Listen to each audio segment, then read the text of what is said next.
भिटोली। भिटोली का अर्थ होता है भेंट करना अर्थात मुलाकात करना। भिटोली एक परंपरा है जिसमें विवाहिता बेटी या बहन को उसके मायके से शुभकामनाओं आशीर्वाद के रूप में भेंट दी जाती है। भेंट में मिठाई, फल, वस्त्र, घर में बने पकवान आदि दिए जाते हैं। भिटोली चैत्र मास के दिनों में मनाई जाती है। चैत्र के महीने में हर विवाहिता बेटी को अपने मायके से भिटोली आने का इंतज़ार रहता है। पहाड़ हो या तराई या भाबर या कोई भी शहर, विवाहिता को भिटोली का बेसब्री से इंतज़ार रहता है। यह सिर्फ वस्तुएं नहीं होती अपितु मायके से आया प्यार होता है। औरतें भिटोली को पूरे गांव या शहर में अपने आस पड़ोस में भी बांटती हैं। शहर में अधिकतर आज के जीवन शैली में समय की कमी के कारण भिटोली मनी ऑर्डर या उपहार भेजकर मना लिया जाता है, किंतु पहाड़ी गांवों में अभी भी बेटी या बहन के घर जाकर भिटोली दी जाती है। भिटोली के पीछे कई लोक कथाएं भी हैं। एक जनश्रुति के अनुसार किसी गांव में देवली और नरिया नाम के भाई और बहन रहते थे। देवली के लिए अपना भाई बहुत दुलारा था। नरिया भी अपनी दीदी से बहुत प्यार करता था। वे दोनों एक साथ ही रहते, खेलते, खाते, पीते।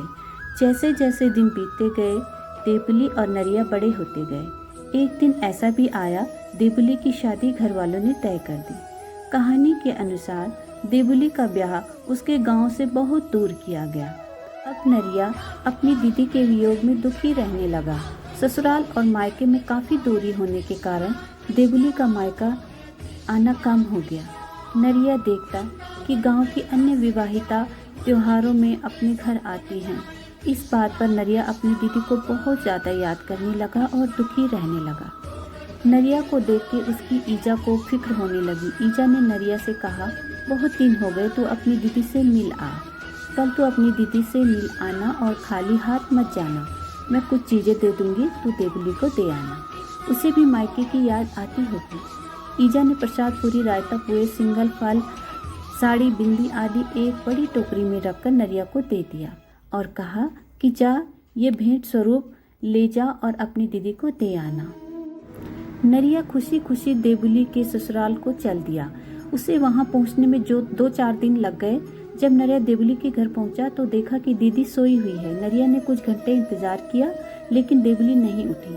काम करके थक गई होगी, इस विचार से नरिया ने भी उसे उठाना उचित नहीं समझा।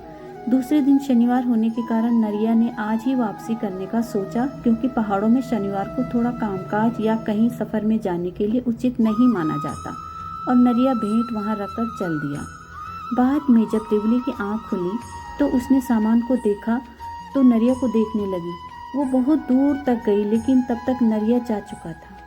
देवली को पश्चाताप होने लगा कि मेरा भाई इतना लंबा सफ़र तय करके आया, भूखा भी होगा और मैं सोती रही।